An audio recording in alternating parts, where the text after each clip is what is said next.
Boa noite, pessoal. Sejam bem-vindos à aula de número 114 aqui da Cefaz Merri. E hoje o assunto é buscando oportunidades de negócios no ICMS. Então, é feriado, mas mesmo assim temos aula, afinal é terça-feira, né? Dúvidas, fiquem à vontade. No final da aula eu vou responder as dúvidas de vocês, tá? Queria só ver com vocês se vocês estão me ouvindo bem. O meu retorno aqui tá ok. Eu já estou ouvindo que tá tudo certo com o retorno. Então, se vocês puderem só me dizer se estão me ouvindo bem também, aí eu fico mais tranquila.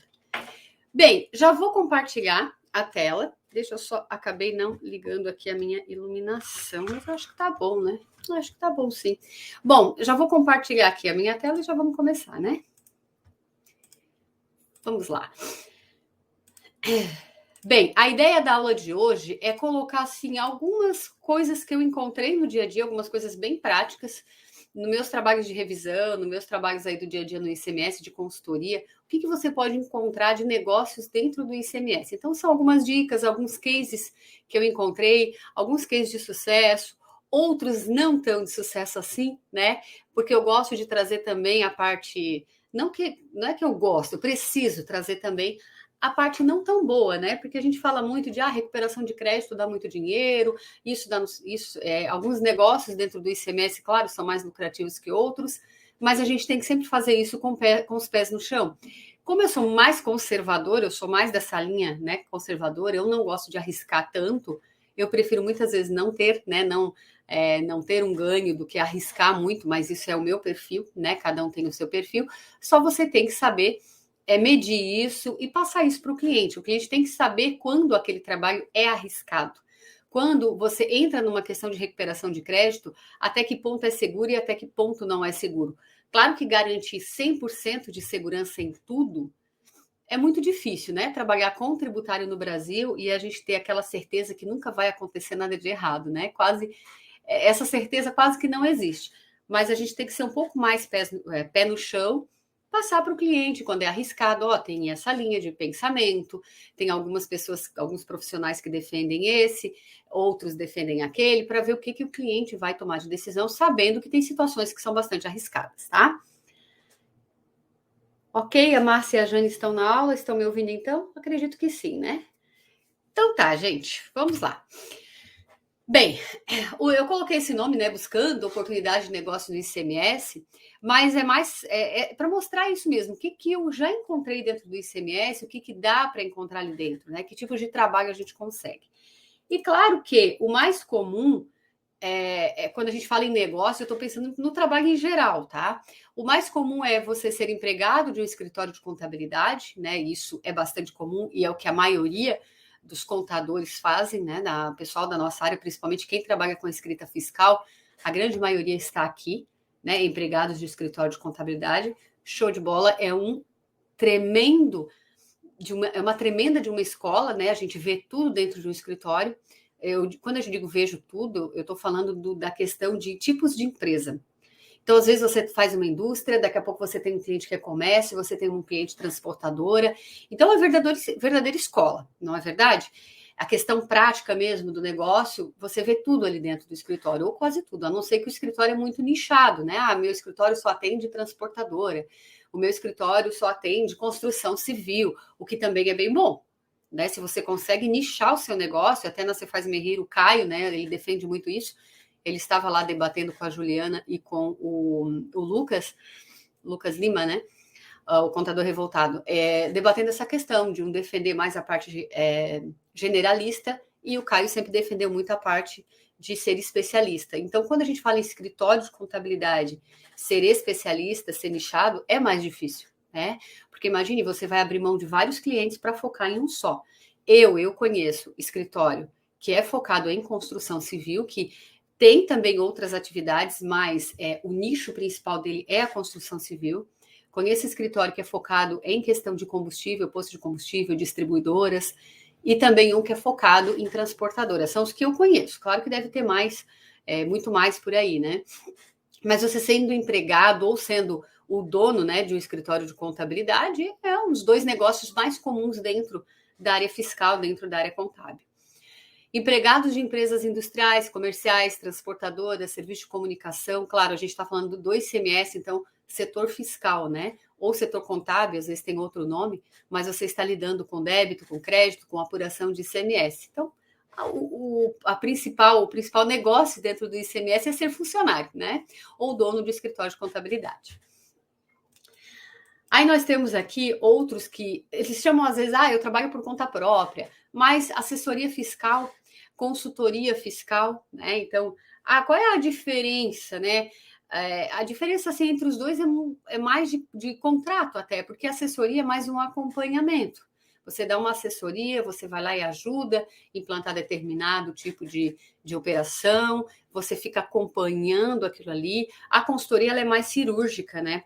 Por exemplo, a consultoria que eu faço hoje, a consultoria que a Tatiane presta hoje é pergunta e resposta, né? O estilo que IOB, Conete, TC, né? O que o pessoal chama de varejão faz.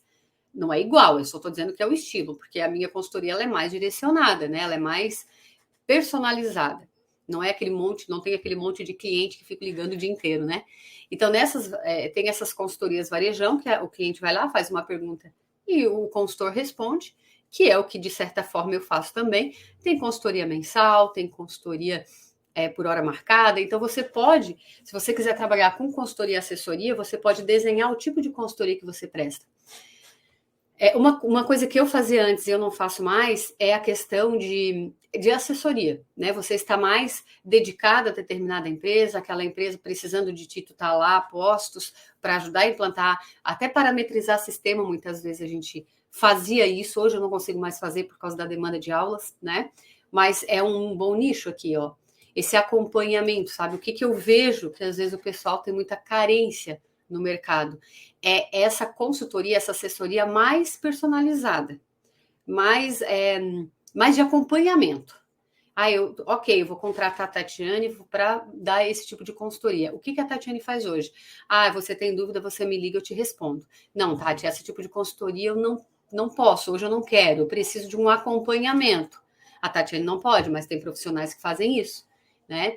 Então, eu vejo essa carência dessa consultoria mais assessoria, sabe? Ficar mais perto do cliente. O que eu fazia muito era isso aqui, ó.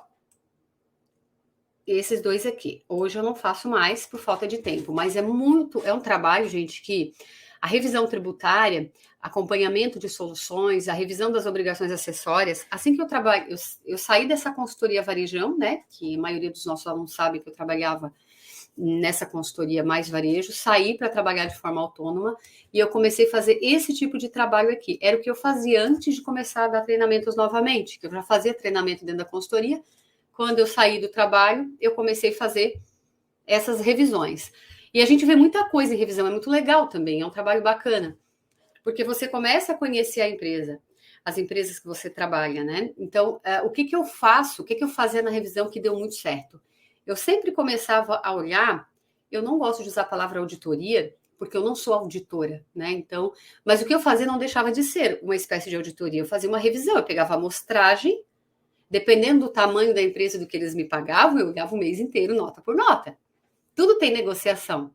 Porque tem cliente que vai entrar em contato contigo e vai dizer, Tati, eu quero uma revisão do mês, mas eu quero que tu olhe tudo. Eu quero que tu olhe tudo, todas as notas emitidas, todas as notas escrituradas, se o crédito está certo, se o débito está certo. Antes de fechar o negócio, tem que ver o tamanho desse trabalho, né? Porque já pensou se você cobra um valor e vai levar, sei lá, 6 meses para ver o mês, porque a empresa é muito grande? Né? Mas geralmente a gente faz por amostragem. Mas cada oportunidade é única. E eu sempre começava a olhar pela saída, para entender a empresa. Porque começar pela entrada fica muito complicado. Tá lá vendo a nota fiscal de entrada. Será que eu tenho crédito desse produto ou não? Para que é? Se você começa a olhar a saída, você entende a empresa.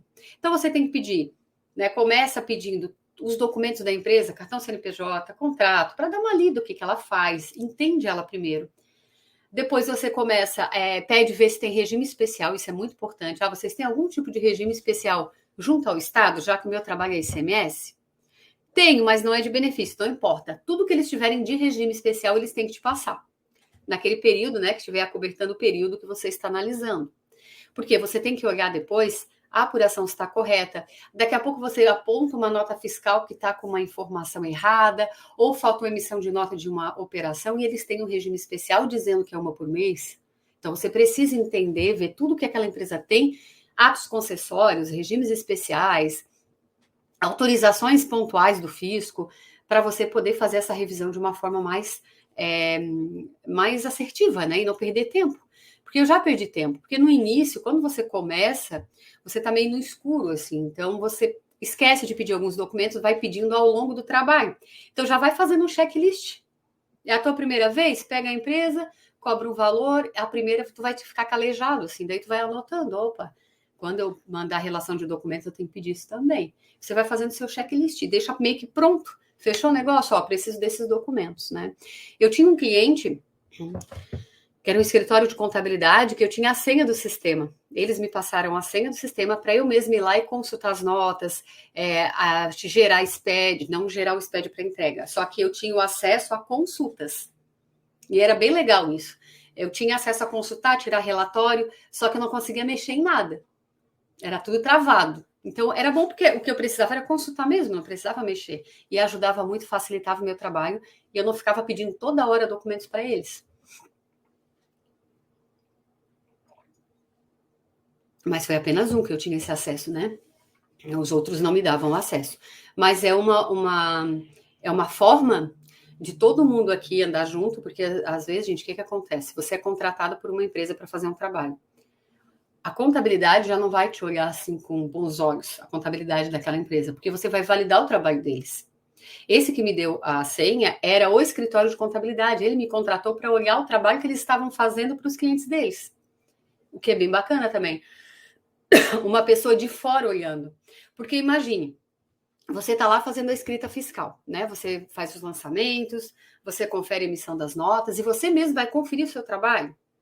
Claro, pode fazer isso também, mas não é a melhor, na minha opinião, é melhor uma outra pessoa olhar isso, né? Porque vai trazer um outro olhar, vai olhar outras coisas. Porque se você está errando em algum ponto que você tem certeza que está certo, vai continuar fazendo errado.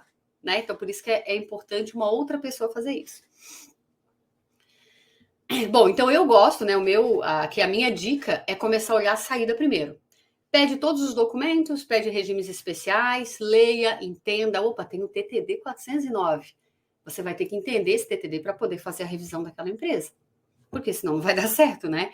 Então você começa a aprender muitas coisas. Tati, eu só vou fazer um trabalho de revisão se eu souber 100% de ICMS. A gente nunca sabe 100%. Nunca sabe, né? Eu tô aí há 15, 16 anos, acho que até mais já, né? Já até perdi a conta do tempo que eu tô no ICMS. E quando eu fazia esse trabalho, eu sempre pegava algum tipo de empresa, opa, esse benefício dele aqui eu sei muito por cima, eu tenho que estudar mais.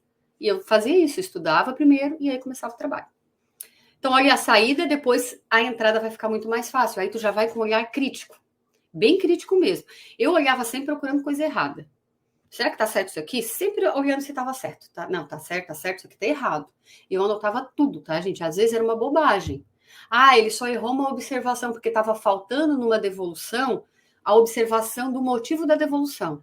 Mas você sabe que tem que ter na nota de devolução e você viu que eles não estavam fazendo. Então, anota e apresenta no relatório, ó, coisas mais importantes, né? E outras que são importantes também, para ficar 100% certo. Mas não é, às vezes, o que o empresário quer ouvir, né? O empresário quer que você ache crédito, quer que você ache oportunidade, só que junto com isso você vai achar muita coisa errada. Então, eu já fiz trabalho numa empresa que deu gosto de fazer, que eu sempre falo que foi a melhor que eu trabalhei, porque eu não achava quase nada errado. Eu achei um negócio que foi muito bom, depois aqui ao longo da aula de hoje eu vou mostrar para vocês. Mas era uma empresa organizada. Tinha um controle de estoque, gente, inacreditável. Tinha um relatório que dizia, na nota de saída, de qual nota de entrada veio aquele produto. Eu não tinha visto isso na prática ainda, o pessoal fazer. Eu achei bárbaro, assim, meu Deus, vai ser muito fácil trabalhar. E realmente foi. Uma coisa errada que eu peguei eram notas de devolução emitidas pelos clientes dessa empresa. Como eles vendiam muito para o varejo e muito para o Simples Nacional, as notas de devolução eram tudo errado. Aí disse, olha, gente, não é nem erro de vocês, é dos clientes de vocês. O que a gente pode fazer? Sabe o que essa empresa fez? Ela implantou um setor. Nós fizemos um manual juntos, eu com a empresa, a gente fez um manual de devolução de como que cada cliente tinha que emitir as notas de devolução. Como era um segmento específico, ficou mais fácil. Foi mandado esse manual e foi implantado esse setor dentro lá do atendimento ao cliente. E eles botaram, agora eu não lembro se foram 2 ou 3 pessoas para fazer como é que é a palavra que eu vou usar agora? Para ensinar. Atender eles quando tivesse que fazer uma nota de devolução, para ensinar tudo que tinha que ter na nota de devolução. Agora, vocês veem, claro que era uma empresa imensa, que para ele 2 funcionários ali não fizeram diferença. Queria fazer tudo muito certinho, o que na prática é raro. Né? Na prática tem muita coisa que vai sendo feita mais ou menos. Então essa foi, digamos assim, o meu melhor cliente. Mas eu tive o pior, que eu não sei até hoje porque que me contratou. Que estava tudo errado, era um caos que chegou um momento que estava perdido, assim, meu Deus do céu, eu já não sei mais nem o que eu falo, porque estava tudo errado.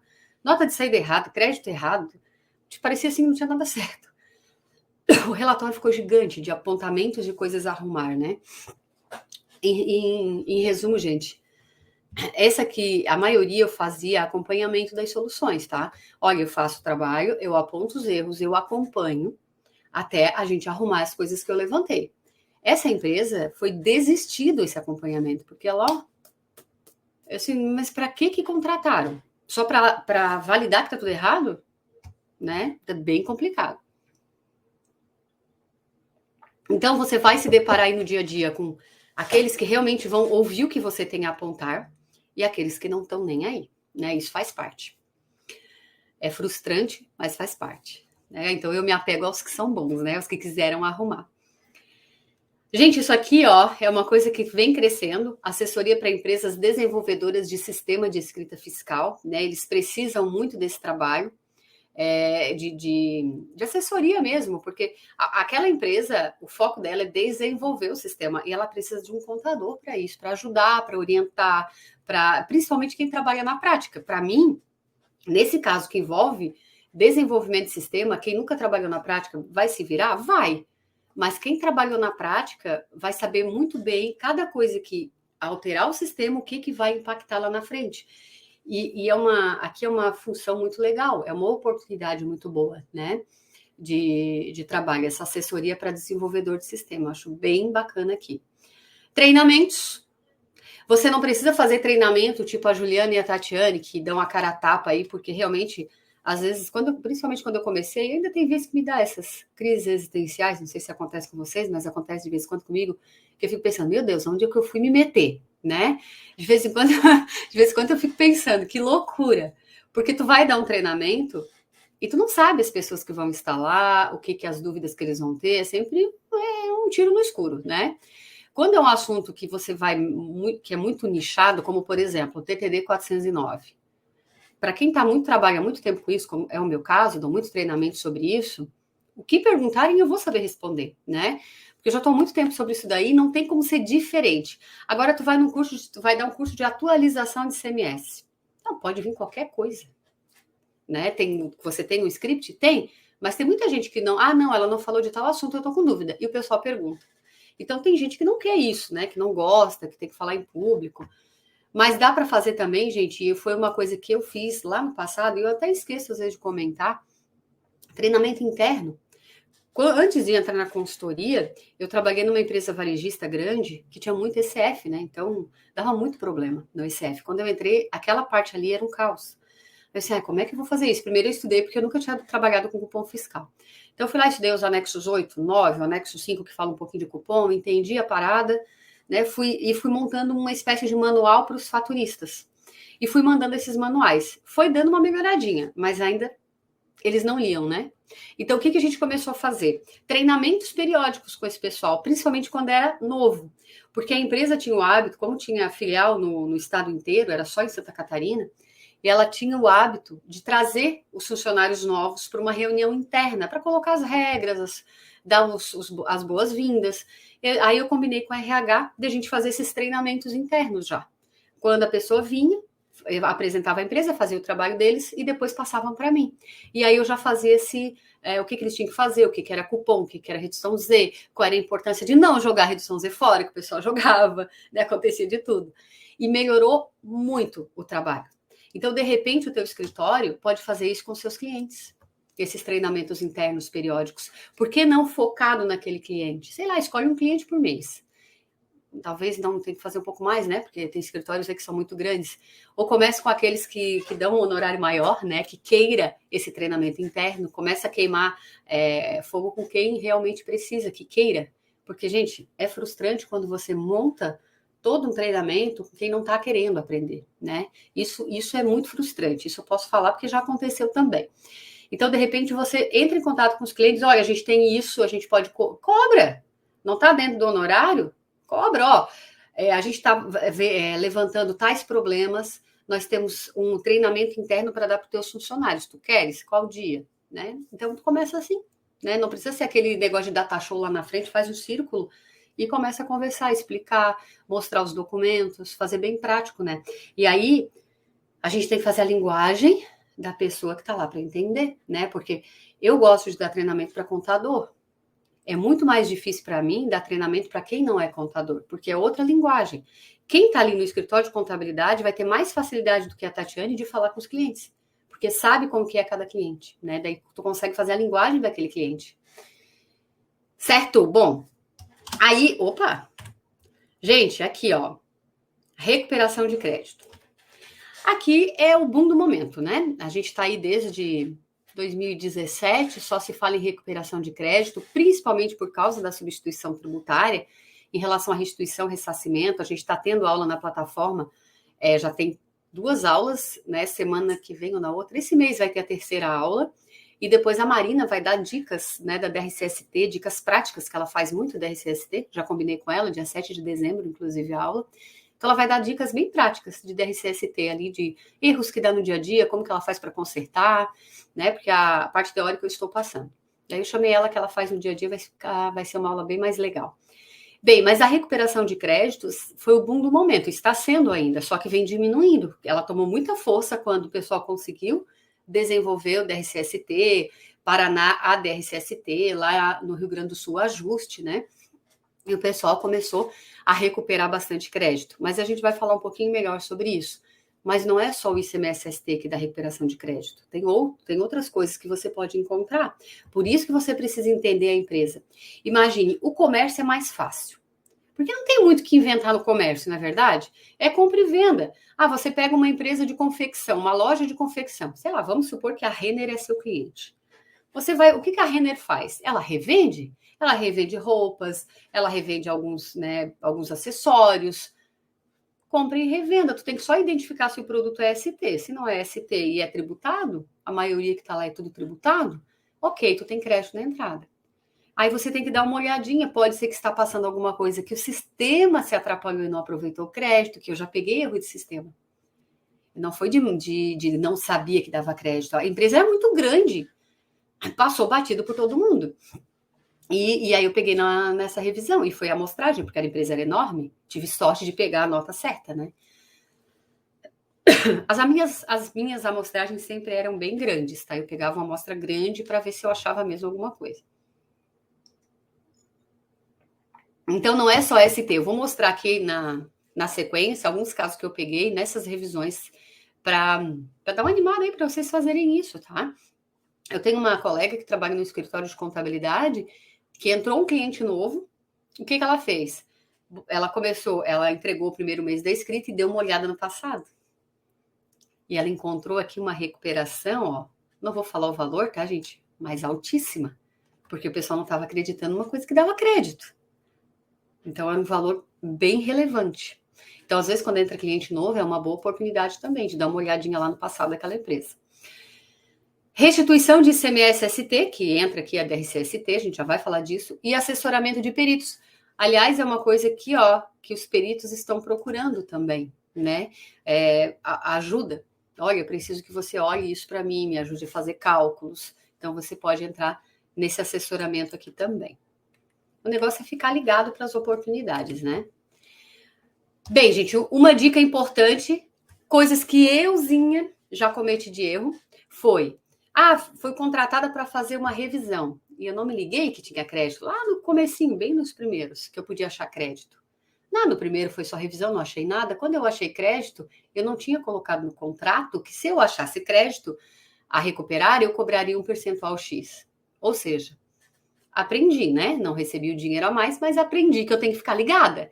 Então, mesmo que seja uma empresa que de jeito nenhum te daria crédito, você coloca a cláusula, não custa nada, né? Ó, nos trabalhos de revisão, coloque no contrato uma cláusula de 1% caso encontre créditos a recuperar, tá? E outra coisa, se você vai ter que fazer o levantamento, bom, você vai fazer o levantamento desse crédito, né? Mas se você for retificar as declarações, é mais caro. Porque muitas coisas que é feito, erros que você encontra na revisão, alguém vai ter que arrumar a casa. Você apontou os erros, você vai acompanhar esses erros, né? Vai acompanhar a solução disso, até para evitar continuar aquele erro. Aí você vai cobrar, ó, a revisão é tanto, o acompanhamento é tanto, né? Se eu tiver que fazer, é X. Então, tomem cuidado, deixe isso claro. Ou não, Tati, eu não refaço, eu não retifico, eu aponto os problemas. Então, deixar claro no contrato que você não faz retificação. Você aponta os problemas, aponta a solução, acompanha, tira a dúvida do tudo que for preciso até a solução do problema, mas as retificações e as entregas das declarações não é você quem vai fazer. Então, se você não faz isso, deixe isso claro, tá? Ó, coloque tudo que não faz parte do trabalho de revisão, caso apareça alguma oportunidade, você cobra, né? Riscos devem ser colocados no contrato. Isso é bem importante, tá, gente? Olha, tem aí uma discussão judicial que pode ser que você consiga recuperar esse crédito aqui. E é uma coisa assim que está começando a ser discutida. Estou dando um exemplo assim bem, né, bem aleatório. Aí o cliente diz, então vamos, eu quero. Tá, mas olha só, começou a ser discutido, não é garantido. Não, eu sei do risco, coloca no contrato que ele sabe. Isso é extremamente importante porque deu problema aqui em Santa Catarina sobre isso aqui, ó. A gente está vendo nas aulas de DRCST a complementação do ICMS-ST. O que acontece? Quando você confronta a base de cálculo ST com o preço de venda ao consumidor final, você pode ter a base maior do que o preço, que dá restituição, e aí dá o crédito, que é o que todo mundo quer, né? Mas pode ter o contrário. Você ter a base menor do que o valor da venda. Isso dá um débito, e o Estado quer a complementação. Só que quando o pessoal começou a discutir isso, porque o Estado começou a cobrar a complementação, que é de janeiro em geral, depende do Estado, mas mais ou menos de janeiro de 2019 para cá, começou a se discutir isso e muitos advogados diziam o seguinte, olha, mas dá para brigar judicialmente, porque lá na Constituição Federal fala do fato presumido que não se realizou, que o cliente tem direito à restituição. E não que eu tenho obrigação da complementação, quando é o contrário. E realmente não tem na Constituição Federal. Então, o que eles estavam fazendo? Não, óbvio, não vamos pagar as complementações, buscamos as restituições, e se o Estado cobrar essa complementação, a gente briga na justiça, que é causa ganha para o cliente. O que a gente está vendo aí? Uma justiça maluca, complicada, não mais tão imparcial como devia ser, e eu não estou falando da parte política, né? Também mas não vou falar da parte política. Estamos falando de tributário. Não é mais tão parcial como a gente estuda, né? Que deveria ser. E o que a gente está vendo é que tem uma tendência grande das empresas perderem isso aqui na justiça. E já pensou se você não coloca no seu contrato? Você faz um trabalho, você recupera dos produtos que dá crédito, os produtos que dá débito, todo mundo finge que não aconteceu nada, né? Nesse caso da complementação e restituição, e você não coloca no contrato. E aí o teu cliente é multado. E ele tem que pagar essa complementação. Ele vem em cima de ti. Mas eu falei para ele do risco. Ele vai dizer que tu não falou. Porque eles vão dizer que tu não falou, ou que tu não falou bem assim, que tu não me explicou direito. Então, gente, coloque no contrato. Se tiver complementação, tem que pagar. Deixa isso bem claro. Se tiver complementação, a obrigação da empresa é do pagamento. E se a empresa não pagar, e depois, se for multado, se não, tá aqui, ó, eu te avisei, eu te expliquei, e tá aqui a cláusula no contrato. Deixa muito claro, tá? Eu tenho um colega aqui, os clientes dele, que estão sendo cobrados pelo fisco, vieram para cima dele, tá? E ele disse, não, tá tudo ali no contrato, eu te expliquei, tá lá no contrato. Então, segundo ele, né, ele explicava sempre, sempre expliquei, todos os clientes que não quiseram levantar a complementação, tá lá no contrato. Então, eles vieram para cima de mim, tá aqui o contrato que tu assinou, né? Então, gente, isso é bem importante. Riscos sempre coloque no contrato, tá? Gente, isso aqui, ó, como é que nasceu a Você Faz Me Rir, né? Quem acompanhou a Juliana há muito tempo, a gente sempre conta. Mas foi um case de sucesso, pelo menos a gente considera, né? Porque nasceu um produto muito bacana desse trabalho que nós fizemos juntas. Quando eu saí da consultoria, eu saí antes que a Juliana, eu saí em 2016, final de 2016. A Juliana, acho que saiu um ano e pouco depois, bem depois a Juliana saiu. E aí tava cada uma cuidando da sua vida. E a gente se encontrou novamente em um cliente comum. E aí nós estávamos trabalhando juntas nesse cliente, porque ele queria uma revisão. E a gente começou, como a gente pegou o mesmo cliente, nós começamos a trocar informações, né, sobre esse cliente, o que estava acontecendo, para ficar um trabalho melhor ainda. Então, nós estávamos fazendo a revisão de obrigações acessórias e tanto ela quanto eu, nós encontramos muitos erros de CST, que é o Código de Situação Tributária. Esse código, nunca ninguém deu bola para ele, lá no passado. Lembra da nota que não era eletrônica? Ninguém ligava para esse código. Veio a nota eletrônica, código obrigatório, veio o SPED fiscal, né, a escrituração fiscal digital, o SPED de contribuições, enfim, pedindo CST. E aí nós pegamos um cliente que isso aqui era um caos, não tinha lógica coisa com coisa. Uma hora era um produto que tinha produtos isentos, produtos com suspensão, com não incidência, tinha de tudo naquela empresa, né? Era bem variado, sabe, as tributações. E eu comecei a ver e ainda falei assim para ela, meu Deus, o CST aqui tá tudo errado. Não tem uma lógica, uma hora é uma coisa, outra hora é outra, porque uma coisa é você errar sempre. Por exemplo, a demonstração, o ICMS é suspenso. E de repente você vê uma empresa que sempre usa o não tributado, não tributado, não tributado. Tá errado. Mas pelo menos na coerência da empresa sempre é igual. Aquele não tinha lógica, uma hora era uma coisa, outra hora era outra. Assim, meu Deus do céu, Juliana, tá tudo errado. Olha, aí comecei a levantar os pontos, chegou um ponto que eu disse, não sei mais o que fazer, porque tá complicado. Ela disse, no PIS e COFINS também, tá tudo errado. O que nós fizemos? O que tu acha da gente oferecer um curso de CST para a equipe? Por quê? É um código importante que pode interferir no crédito. A gente pensa, é só um número. Não é só um número.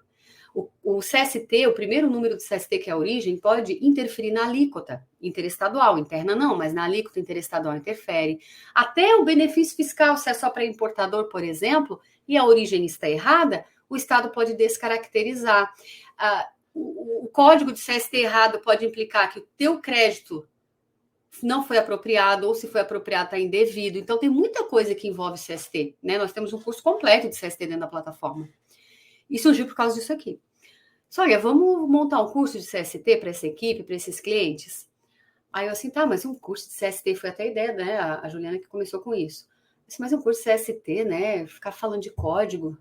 Gente, me surpreendeu. A gente montou um curso só de números, códigos, e tanta informação em cima daqueles códigos, o curso ficou muito legal. E foi um curso de 8 horas, o que eu não apostava que daria. Sabe, para mim, 4 horas a gente mata esse assunto e olha lá ainda. Não, foram 8 horas de curso. E aí a gente pegou e disse, olha, o curso foi bacana, demos o curso para a empresa, né, para os funcionários, vamos oferecer esse curso para o Estado. Então, quer dizer, nós tivemos uma oportunidade, que foi a revisão das obrigações acessórias. Dentro disso, nós idealizamos um treinamento interno, que foi cobrado, uma segunda oportunidade. Aí a gente pensou o seguinte, o que tu acha, né, de oferecer esse curso para a FECONTESC, né, para a Federação dos Contabilistas? Viajamos 20 e poucas cidades, né, oferecendo esse curso. Então, a gente realizou esse curso no estado todinho, dentro dos sindicatos. Terceira oportunidade. E a quarta, nessas conversas, e daí de uma cidade para outra juntas, nasceu a Cefaz Merri, né?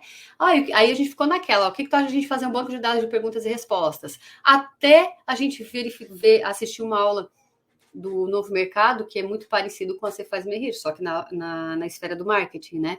Que é aula semanal. Olha, tem um novo mercado assim, eu acho que a ideia é bacana. Aí a gente colocou a Cefaz Merri no ar, né? Então, 4 oportunidades de negócio dentro de uma revisão. E à medida, gente, que a gente vai fazendo, e eu tiro por mim, tá? Quando eu comecei, eu era insegura, como todo mundo, né? Eu sou insegura, na verdade, né? O pessoal diz que não parece, mas eu sou. Aí eu começo a fazer um trabalho sempre com o coração na mão. Só que depois eu vou tendo ideias dentro daquilo ali.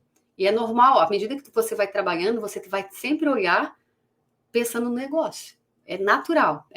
Claro que tu tem que fazer aquele trabalho que tu foi contratado, mas tá sempre procurando se tem outro ali dentro. E a gente acha.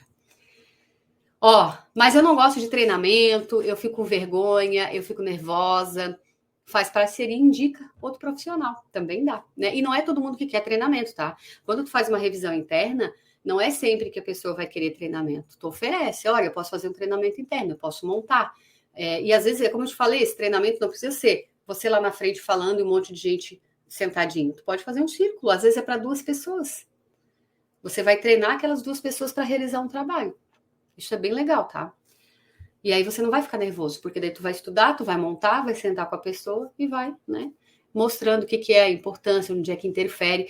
Muitas pessoas que estão no dia a dia, não estou falando do escritório, estou falando dos clientes do escritório, tá? Estão lá fazendo as coisas sem saber o impacto daquilo, né? E às vezes é importante a gente mostrar para eles, olha, se tu lançar essa nota errada, olha que o impacto que vai dar, olha todo esse trabalho. E às vezes você perde, entre aspas, um tempinho e a pessoa começa a te ajudar, né? Fazer o trabalho com mais responsabilidade, porque sabe o que vai impactar. Muito bem. Aí deixa eu pegar o ar-condicionado, o controle, porque tá.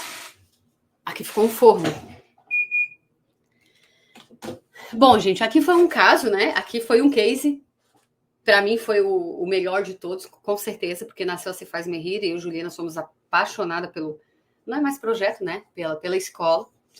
E é isso. Bom, agora a gente teve um caso também, gente, olha só, era uma empresa bem organizada também.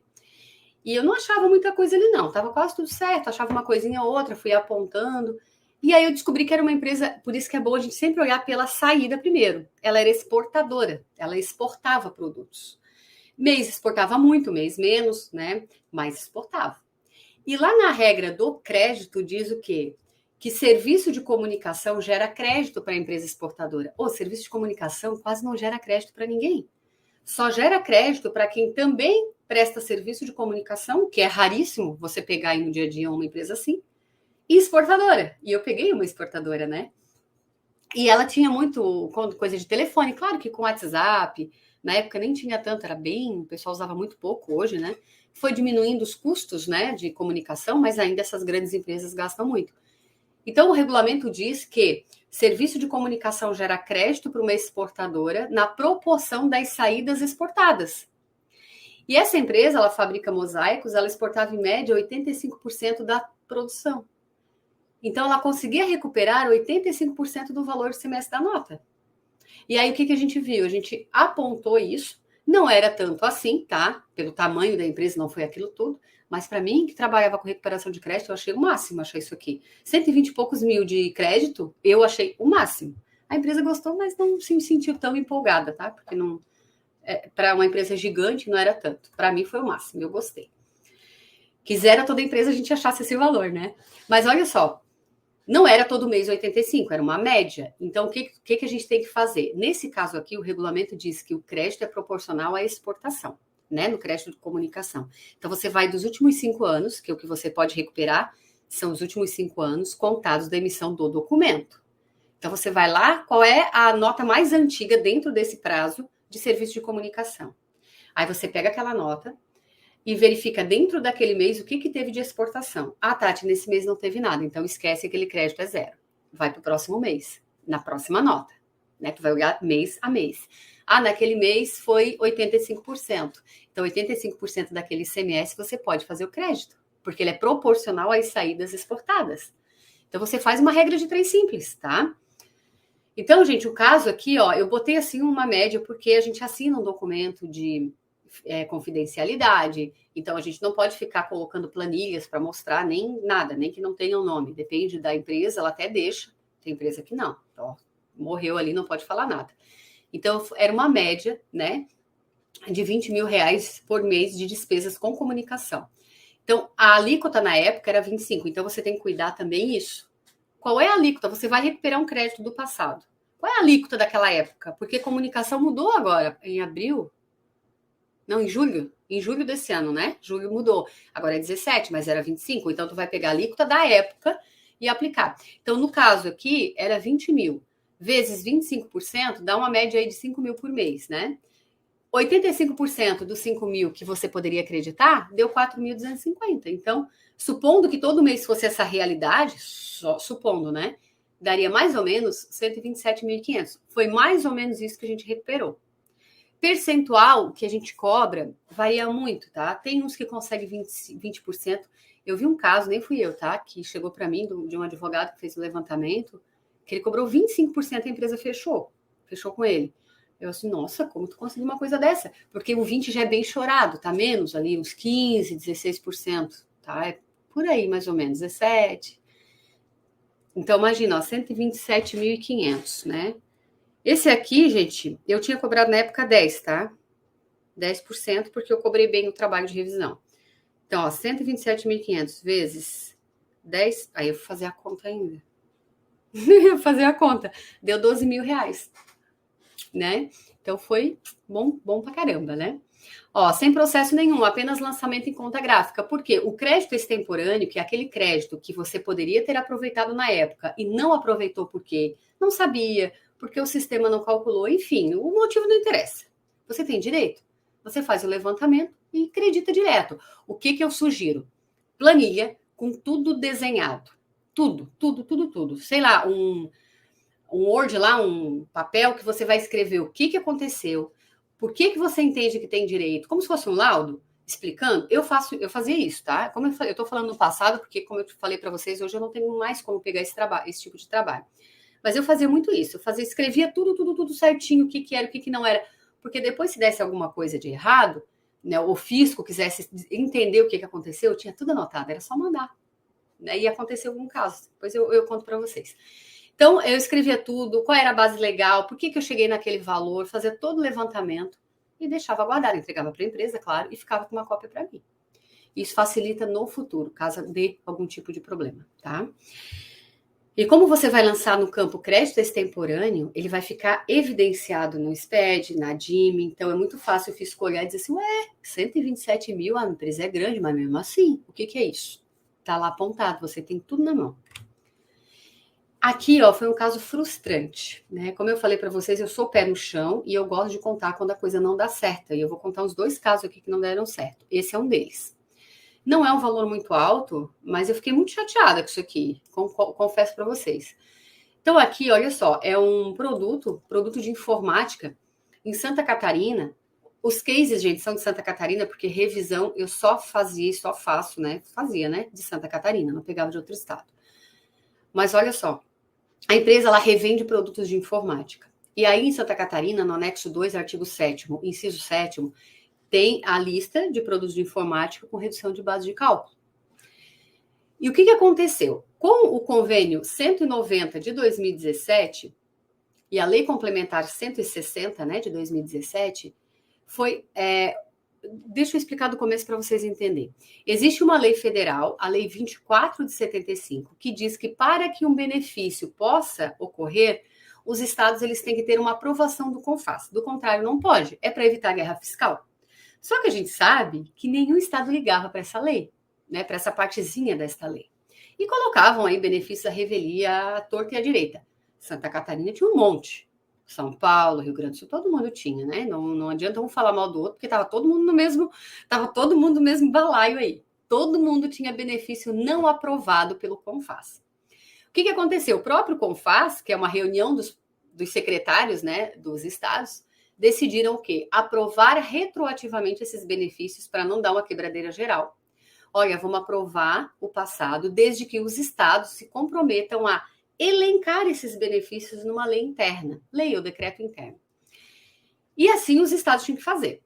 Colocar, né, decreto, benefício por benefício, não aprovado pelo CONFAS, o que ele considerou, não, qual é a palavra? O que ele concedeu. Não precisa ser só com regime, não, tá? Com ou sem regime. É um benefício sem aprovação, tinha que estar na tal lista. E esse aqui, da informática, de redução de base, que a alíquota era 17 e caía para 12, né, na época, era a revelia, não tinha aprovação do CONFAS. O que Santa Catarina fez? Fez a lista e deixou alguns benefícios de fora. Ou não sei dizer se foi por esquecimento, se porque não queria mesmo continuar com benefício, ninguém sabe, né? Só que ficou alguns fora, bem pouquinho. Um deles era o do meu cliente. Esse aqui é um cliente fixo que eu tenho na consultoria. O que aconteceu? Tinha até um prazo X para o Estado incluir esse benefício na lei. E se o Estado não incluísse, estava fora. E a gente estava de olho nisso. E esse meu cliente é extremamente conservador, ele só faz o que está na lei. Né? Eu gosto de cliente nesse perfil, que segue a lei, né? Que é conservador porque combina com o meu perfil. Mas, enfim, o que aconteceu? Eu avisando, olha, vai chegar o dia, gente, agora as datas exatamente eu não lembro mais, né? Mas vai chegar o dia tal, se não tiver na lei, a partir do outro mês, não tem mais a redução.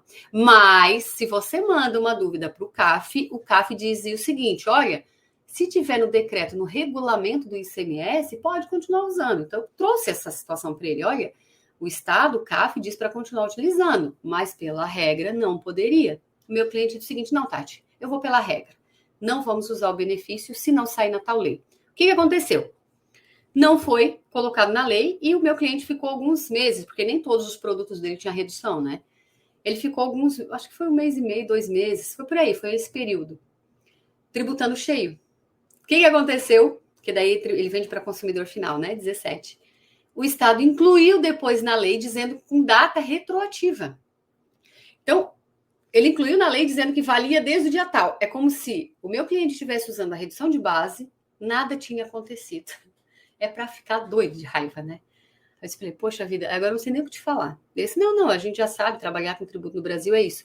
E por que não deu problema? Porque eu documentei tudo isso. Não deu problema para mim, eu digo, né? Foi conversa, foi explicado, mas eu mandava e-mail e pedia para ele dar o ok. Só me dá a ciência aí. Ele me dava a ciência que ele estava sabendo. Então, claro, estava tudo muito esclarecido, né? Então, a gente sabia desse risco, só que ele não quis deixar o 12 sim tributar o 17. E daí, o que eu fiz? Olha, vamos tentar restituição, né? Aí, a gente combinou um valor lá que ele ia me repassar, o valor não deu muito alto, vocês podem ver ali que deu 21.441 de levantamento, mas era direito do meu cliente, né? Se vamos fazer esse levantamento. E aí começou a incomodação. Olha que absurdo, eu fico indignada quando eu vejo isso. Tem direito à restituição, está claro na legislação, está claro na Constituição Federal. Só que está destacado na nota, uma coisa é quando você apura errado, ou faz a guia errada, que daí é só acreditar. Outra coisa é a bendita da nota com destaque maior, porque não tem previsão em Santa Catarina de creditar direto a diferença, como tem no Paraná, como tem em São Paulo, que tem umas regrinhas lá de valores. Se não passar daquele valor, tu só acredita. Santa Catarina não tem isso. Então, o que a gente teve que fazer? Fazer o levantamento desses valores, deu 21.441,54, não deu aquilo tudo. Pedir restituição, aí é pela internet, você coloca ali, explica a situação, anexa os documentos. Só que tem que anexar uma declaração dos clientes de não aproveitamento de crédito. Só que os clientes do meu cliente são pessoas físicas. E aí a gente escreveu, olha, foi vendido só para pessoa física, que realmente não tem direito ao crédito. Sabe o que aconteceu? Foi explicado, tá? Veio negado porque não tinha declaração em anexo. Sim, mas são pessoas físicas. E tinha que anexar, olha o absurdo. Você tinha que anexar todos os DANF, sendo que o Estado tem acesso, mas tinha que anexar o DANF PDF e mandar impresso. Mandar impresso. A gente fez isso. Aí explicamos que não tinha declaração porque era pessoa física, veio a negativa novamente. A negativa agora é que, segundo eles, faltou um DANF no meio daquele vários que a gente mandou. Eu duvido que eles olharam. Aí meu cliente não quis mais, ele desistiu. Ele disse, eu não quero mais perder tempo com isso daí, que 21 mil reais não é tanto. Eu estou até hoje com isso entalado, porque era direito do cliente, era óbvio que os clientes dele não tinham direito ao crédito porque eram pessoas físicas e o Estado não devolveu, tá? Não devolveu e meu cliente acabou desistindo e não quis discutir, nem administrativamente, nem judicialmente, por causa do valor, né? Aí quantos de nós desistem, né, gente? Então, o que eu quero que você saiba é que muitas vezes você vai fazer um trabalho, vai perder tempo e não vai receber nada, como aconteceu com isso aqui, né? Eu fiz o levantamento, perdi tempo, me incomodei, me estressei porque eu fiquei brava com o Estado e ele não devolveu, né? Então, pode acontecer, tá, gente? Gente, isso aqui, ó, é um risco, não é bem um... Eu botei como case, né? Mas é um risco que alguns contribuintes estão tendo aí no dia a dia, é bom você saber. Então, é um caso que eu peguei também, de varejista de Santa Catarina, que acredita 100% do ICMS na devolução de clientes não contribuintes. A regra de Santa Catarina, isso tem nos outros estados também, tá? Só que os prazos são diferentes. Mas em Santa Catarina diz o seguinte, olha, se você vender para um não contribuinte, e esse não contribuinte devolveu, você tem direito ao crédito se ele devolver para você dentro de 30 dias. Eu não estou falando do Simples, porque Simples Nacional não tem direito a crédito de ICMS, né? O Simples Nacional é tributa a receita menos as deduções da receita. E essas deduções entram a devolução, cancelamento, anulação de venda, independente do prazo.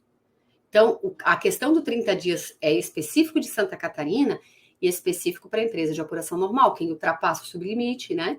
Quem paga ICMS direto para o Estado. Então, neste caso, a regra diz que se for Santa Catarina e a pessoa física, o não contribuinte, né? Deixa eu melhorar isso, que pode ser pessoa física ou PJ não contribuinte, devolver. Depois de 30 dias, você pode aceitar a devolução, só que você não tem direito a crédito. Então, quer dizer que se eu vendo um tênis para uma pessoa física ou para uma empresa não contribuinte, mas vamos usar o tênis, 17% de ICMS, né? A pessoa física devolveu em 30 dias, contados da data da saída, eu, fornecedor, vou acreditar o 17%. Fechou, vida que segue. Se ele devolveu depois de 30 dias e eu aceitei essa devolução, a gente sabe que o comércio aceita para não perder o cliente. Enfim, tem toda uma regra comercialzinha ali, né? Mas passou os 30 dias eu aceitei, posso aceitar, só que eu não tenho direito àquele crédito. Mas o pessoal faz igual, tá? Então, esse varejista, ele creditava 100% de ICMS das devoluções de clientes não contribuintes após os 30 dias. Então, o que eu apontei? O problema, né? Apontei o erro, avisei que tinha esse risco e que o Estado poderia mandar eles tornar o crédito. E a empresa falou para mim, isso aí, desde que a empresa existe, já faz isso. Então, tem mais de 15 anos acreditando assim. Mas nunca deu problema, Tati. Ok. A malha fiscal de Santa Catarina, que começou, né, olhar aí o passado, pegou alguns clientes, algumas empresas. Não sei se pegou essa, tá? Não sei dizer para vocês. Mas pegou alguns que creditaram esse ICMS após 30 dias. Então, você tem que tomar esses cuidados, avisar, olha, tem isso aqui. A regra diz que você não tem direito. Ah, mas isso aí eu vou discutir judicialmente, a empresa pode te falar, né? Por quê? Porque e a não cumulatividade? Volta para o estoque, eu vou vender de novo tributado? Por que eu não posso acreditar? Não é? Totalmente passível de discussão, na minha opinião. Então, como a maioria que faz esse trabalho de revisão não é o advogado e sim o contador, a gente passa, olha, tem isso? Você quer continuar acreditando? Vai para o teu setor de jurídico ou chama um advogado, conversa com ele, vê o que ele acha disso, né? Gente, transferência de crédito acumulado. No caso do ICMS, cada estado tem regras para transferência de crédito acumulado, né? E é o que se trabalhava com transferência de crédito antes de aparecer o ST, né? Que são várias oportunidades que a gente tem, mas antes disso, alguns casos acumulam crédito e você pode transferir para terceiros, mas não são todos. Então, a transferência de crédito nada mais é do que venda de crédito. Então, tem alguns créditos acumulados que você pode vender para terceiros. Então, você tem que sempre observar as condições para essa transferência de crédito na legislação de cada estado, a forma de transferir isso. Primeiro, nem todo crédito acumulado pode ser transferido para terceiros. Isso é uma regra que você tem que olhar. Por quê? Geralmente, crédito acumulado, pelo motivo de alíquota da entrada ser maior que a da saída, não é um crédito passível de transferência para terceiros. Por exemplo, eu peguei um caso no Paraná de uma empresa que depois ela migrou para Santa Catarina por este motivo. Ela importava, na época, 18, não sei hoje como é que está lá no Paraná, mas ela importava 18, e a maioria das vendas dela era para fora do estado, e era 4, né, que era um produto estrangeiro que não estava na tal lista Camex. Então, importava 18 e vendia 4. E ela acumulava crédito porque a alíquota era muito alta e a margem de lucro dela não era aquilo tudo para absorver todo esse crédito. Então, ela acabava com crédito acumulado. Ela já estava aí nos 6 milhões de reais. O estado do Paraná disse que não ia, na época, conceder benefício. Eles migraram para Santa Catarina porque estava morrendo aquele dinheiro lá. Era um custo que eles estavam tendo. Então, eles migraram para cá. Não que aqui possa transferir esse crédito. Se você importa hoje aqui a 12, né? Vamos supor a 12, e vende a 4 e acumulou crédito, também vai ficar acumulado. Não é passível de transferência para terceiros. Mas aqui tem o TTD 409, que é um regime especial em que a carga tributária baixa bastante e o ICMS da importação é 1%. Então, é outra coisa que você tem que ficar de olho. Tá, beleza, essa empresa está acumulando crédito. Que saída eu tenho para ajudar ela a diluir esse crédito? Né? Então, é uma outra coisa que a gente tem que ver. Ó, não é porque você pode manter o crédito em saída sem destaque que ele pode ser transferido. Você tem que olhar a regra. Por exemplo, saída diferida. A gente sabe que posso manter o crédito na entrada, mas nem sempre eu posso transferir para terceiros. Tem diferimento que aceita, tem diferimento que não. Então, é isso que você tem que olhar. Não é porque qual é a regra do crédito? Saída tributada mantém crédito, certo? Saída não tributada, saída isenta, o meu crédito é 0. Só se manter o crédito integral, que tem benefício que mantém. Então, manteve, mas não quer dizer que eu posso transferir para terceiros. Então, é isso que eu tenho que olhar sempre. A regra pode ser completamente diferente de um estado para o outro, então você tem que sempre estudar a legislação de cada estado. Outra coisa, se for um crédito acumulado passível de transferência para terceiros, você tem que estar ciente que só é possível a transferência para outro estabelecimento que seja dentro do próprio estado. Não tem como transferir para outro estado, né? E nada mais é que venda, né? Lembre-se, né? O ICMS é um imposto estadual, logo não faz sentido um crédito acumulado, por exemplo, em Santa Catarina, transferir para um estabelecimento estabelecido lá no Paraná. Não existe isso. Está escrito na legislação? Não está escrito. É lógica, tá?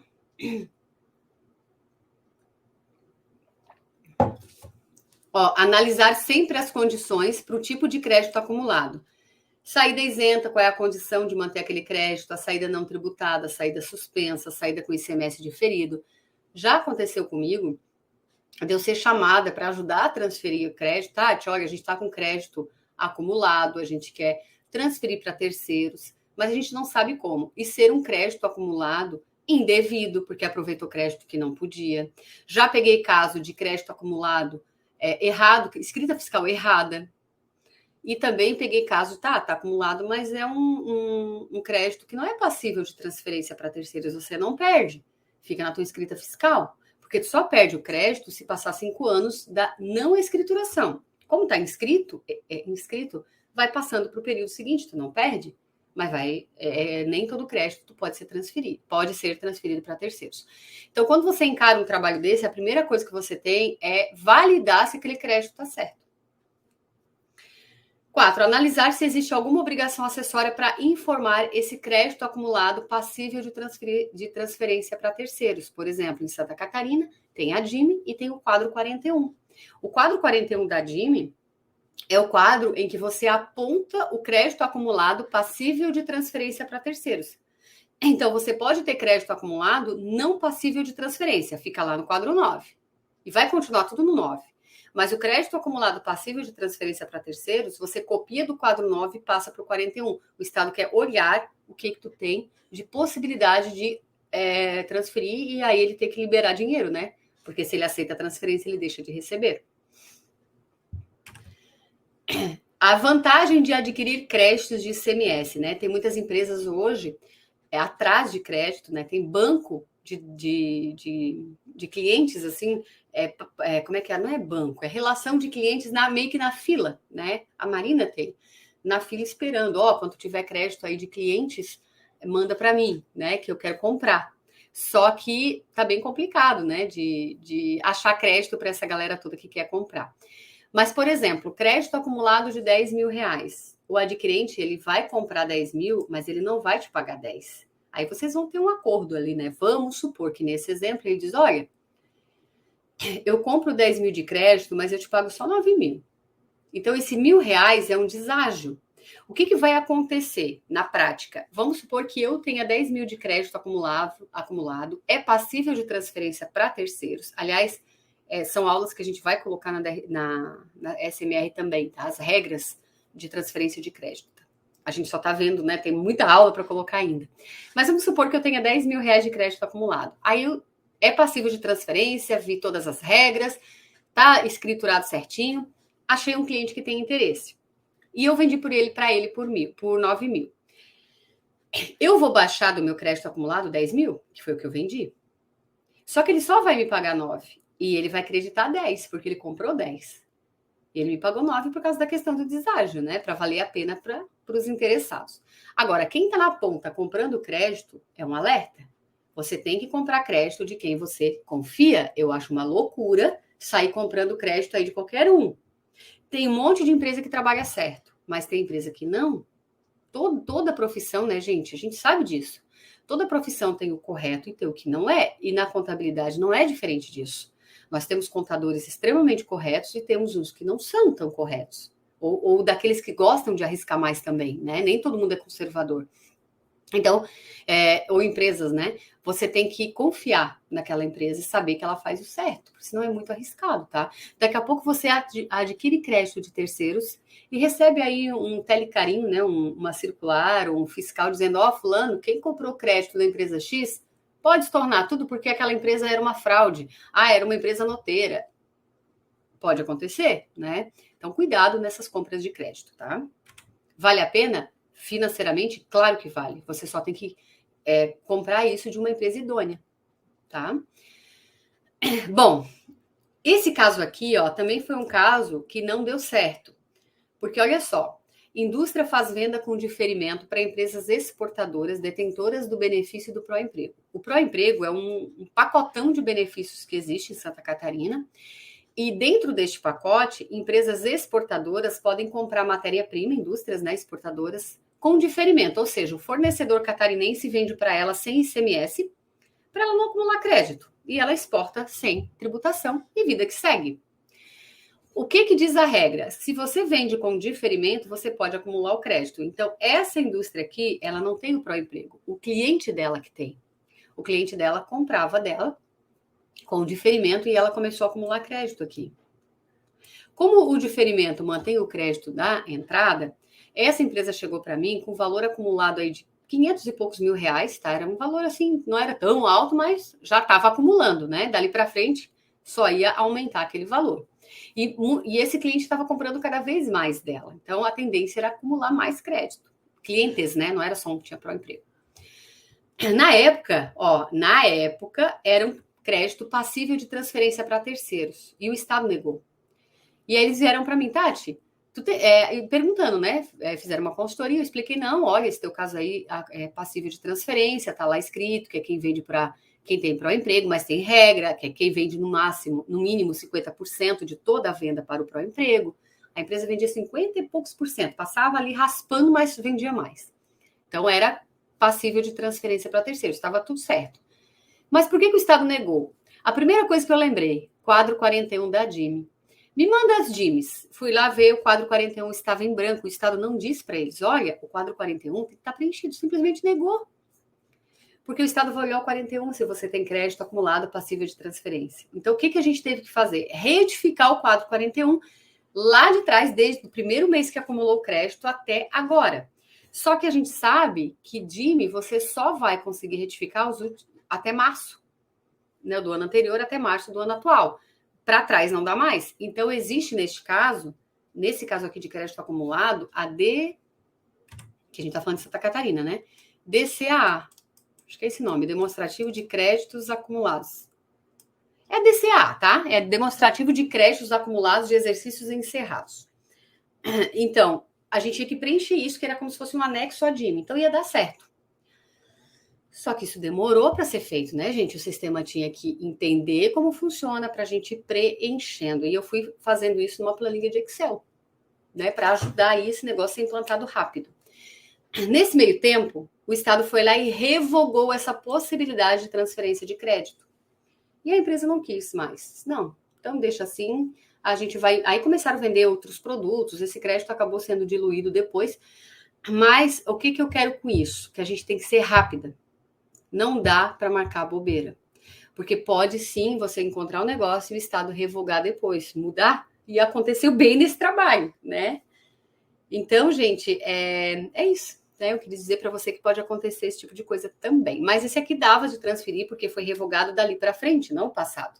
Só que a empresa não quis mais, né? Não quis mais, e é um risco que você corre também. Você pode colocar, de repente, uma cláusula de desistência, né, no contrato. Ah, esse caso aqui, ó, caso bem bacana também. Olha só, empresa com crédito acumulado comprava a 17% e vendia muito para fora do estado a 4%. O produto era de origem estrangeira.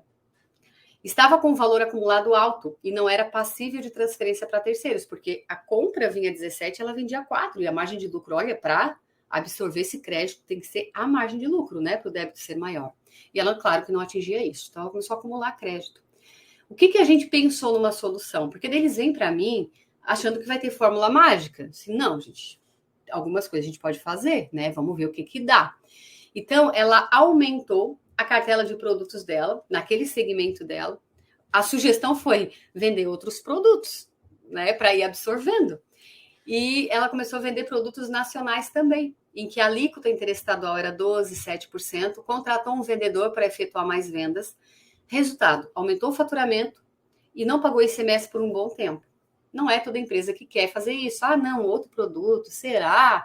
Claro que isso aqui não foi do dia para a noite, né? A gente tem toda uma pesquisa de mercado, tem todo... Mas depois eles comentaram, porque foi uma sugestão que eu dei, que deu certo, que estava sendo muito bom, que estava diluindo aquele crédito e estava aumentando o faturamento. Uma outra alternativa que foi usada numa empresa com a mesma situação foi começar a importar direto, porque muitos produtos eram importados. Então entrava cheio, na época entrava 17, hoje entraria 12 e sairia 4, né? Ela importava e vendia muito para fora do estado também, ó. E aí a sugestão foi, cara, pede o TTD 409, porque daí tu paga 2,6 nos primeiros 36 meses na importação, depois cai para 1%, tu ainda tem um crédito presumido, tu vai diminuir muito a tributação. Em relação àquele crédito acumulado, não tem muito o que fazer. Ou tu coloca outros produtos que você adquire também no mercado interno, copiando esse caso aqui de cima. Ou se você não quer, começa a importar e tu vai vender e vai tributar bem menos. Aquele crédito ali, deixa ali. Se um dia tiver alguma situação interna, tu usa ele, né? Então, algumas coisas, às vezes, não está na legislação. A gente tem que dar dica. Olha, dá para te fazer isso, né? Dá para te vender outros produtos. Gente, olha isso aqui. Um outro caso que chegou para mim. Assim, ó. Ah, mas Tati, a aula é sobre oportunidade de negócios e tu está trazendo também pontos negativos. Porque eu trouxe o que chega para mim, que no primeiro momento parece um baita negócio, só que depois não é. Então, para você ter esse olhar crítico e cuidar, porque daqui a pouco tu entra num trabalho grande, vai gastar muita energia e não vai te dar aquele retorno que você queria. Ou é uma furada, como é esse caso aqui, olha só. Empresa do agronegócio, não vou falar o produto, né, para não deixar ninguém assim envergonhado, né? Mas, enfim, a empresa do agronegócio pretende abrir uma filial em Santa Catarina, porque aqui existem benefícios fiscais. Até aí, beleza, fechou? Tem muito benefício. É bem comum o pessoal de fora do estado entrar em contato com profissionais de Santa Catarina para dizer o seguinte, ó, o que tem de benefício aí para o meu negócio, né? Para ver se migra para cá ou não. Até aí, nada já normal. Só que quando eu fui ver a empresa do agro e o produto, assim, poxa, mas o teu produto é isento no Brasil inteiro, dentro do estado, e para fora tem o mesmo percentual de redução de base. Não faz sentido tu sair do teu estado para Santa Catarina, porque tu vai ter a mesma tributação aqui do que ali, a não ser que tu me disser, não, eu quero a questão de logística, aí no teu estado é melhor, aí eu quero mudar, como aconteceu um caso que eu peguei, que o sonho dele era morar aqui em Santa Catarina. Daí ele veio abrir uma empresa aqui, mas era um sonho pessoal dele, né? E deu tudo certo, tinha o TT dele, já tinha clientes, ele pediu o regime especial da importação, tinha o sonho de Santa Catarina, que está cheio de porto, ainda tem um regime especial, né? Atingiu, zerou a vida, né? Se era o sonho dele, fechou. Mas esse caso não fazia o menor sentido. Não, Tati, é porque aí tem isenção. Cara, mas aí também tem. Fui até olhar na legislação do estado dele para ver se eu não estava doida. Senão aí também tem isenção. Não é esse o motivo. Gente, em resumo, tá? Olha aqui. O que ele queria fazer? Ele queria abrir uma filial em Santa Catarina só para emitir nota, a tal da empresa noteira. Por quê? O produto dele é isento no estado dele também. Aqui também é. Só que aqui em Santa Catarina, esse produto especificamente, a saída é isenta e você pode manter o crédito. No dele também podia. Então até aí estava tudo igual. Só que em Santa Catarina era um crédito passível de transferência para terceiros. No estado dele, não. Então o que ele queria fazer? Ele queria abrir uma filial aqui, vender pelo estado dele, emitir a nota de transferência para a filial de Santa Catarina, daí tributada, e a filial fazer a nota de venda. Mas o produto nem ia passar pela filial, ia sair direto do fornecedor dele lá, da matriz, para o cliente. Então ele queria esquentar esse crédito em Santa Catarina, ele queria tirar do estado dele e jogar para cá, e aqui transferir para terceiros. Olha só. Olha que planejamento tributário arriscado. Eu disse, não, eu não pego esse trabalho, isso aí não pode. Só que, gente, eu descobri isso depois de ficar discutindo. Não, mas não faz sentido. Tem alguma coisa aí que não fecha, né? Então, gente, assim, tem esse olhar crítico e toma esse cuidado. De repente, pede um tempo para dar uma pensada, eu faço isso também. Olha, me dá o caso antes que eu quero dar uma olhada, aí eu falo contigo e eu fico pensando o que pode ser. Porque aqui ficou bem arriscado, né? Ó, então eu descobri que a empresa tinha crédito acumulado. Aqui já falei, né? Ah, já falei. Eu não pego, tá, gente? Tatiane, cada um. Não tô criticando quem pega um trabalho desse. Isso aqui é fraude na cara. Diferente de outros que são um pouco mais arriscados, mas tem amparo, tem um artigo que pode ser discutido, aí eu jogo para advogado, né? Isso aqui era fraude. Isso aqui é fraude. Aí, ó, para mim, totalmente fora de cogitação. Para mim, não tem coisa melhor na minha vida do que eu deitar no travesseiro com a consciência tranquila. Não pego. Bom, a gente já está quase no finalzinho aqui das dicas, tá? ST. Substituição tributária quase não dá crédito, né? Compra para revenda está fora de questão de crédito. Mas é possível o ICMS ST te dar crédito na entrada de matéria-prima, quando tua empresa é uma indústria, né? Até na aula de crédito a gente fala bem sobre isso. Entrada de ativo imobilizado, que vai ser usado na atividade fim, conforme as regras do ativo. O combustível para utilização na prestação de serviço de transporte. Exclusão de produto do regime de ST, como aconteceu no Rio Grande do Sul agora há pouco tempo, até temos 2 aulas já sobre esse assunto, né? Que o Rio Grande do Sul se empolgou e começou a excluir produto do regime de ST. Aí o substituído vai começar a tributar, então ele tem direito ao crédito que está no estoque. Então tem alguns casos de créditos da ST, que é bom você olhar isso também, tá? Porque se a gente pensar em levantamento de crédito e recuperação de crédito, o ST é o que tem uma pontinha mais certeira, assim, né? De você buscar crédito do passado. É o que você vai achar mais coisa. Pelo menos na minha vivência é o que eu sempre achei mais. Entrada para revenda não gera crédito, mas pode acontecer o ressarcimento. O que é o ressarcimento? Eu vou mostrar um caso que eu peguei aqui bem legal. O ressarcimento é você comprou o produto, entrou na tua empresa com ST, você não pode acreditar. Só que ao invés de vender dentro do estado, que daí você venderia sem débito, sem crédito, você vendeu para fora, transferiu, doou, foi para fora do estado, teve que tributar. Se teve que tributar, você tem direito ao ressarcimento, que é o crédito do ICMS da entrada e do ST, o próprio e o ST. Né? Claro que desde 2019, para te buscar isso, tem que entregar da RCST, né? Em Santa Catarina, e cada estado é de um jeito. Mas você tem esse crédito, tá? Tanto do normal quanto do ST, na proporção do que foi para fora do estado. A restituição, que é aqui que o pessoal está pegando muita grana, é quando você teve imposto retido anteriormente por ST, pelo teu fornecedor ou pela sua empresa, e vendeu para o consumidor final dentro do teu estado. Se o teu estado não implantou o tal do ROT, né, que é o regime optativo de tributação, você vai ter que confrontar a base da ST com o preço de venda ao consumidor final. E se a base for maior do que o preço de venda, você tem direito à restituição. Aí cada estado tem a sua burocracia. Esse aqui é um caso que eu gosto muito de contar, que é daquela mesma empresa bem organizada que eu falei para vocês, que implantou botou, né, funcionário para cuidar de orientação da devolução. Então, é uma distribuidora, né, de cosméticos, de perfumaria, de remédio, enfim. Então, ela tinha 2 segmentos de produto. Alguns alimentos também tinha. Eu não sei o que o meu ar não tá dando aqui. Deixa eu diminuir a temperatura, que tá calor.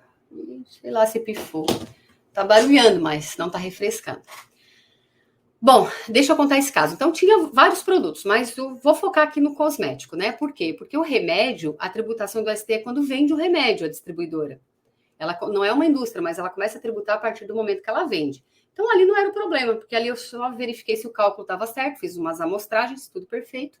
Mas os cosméticos e a perfumaria, na época era ST, eles eram substituído.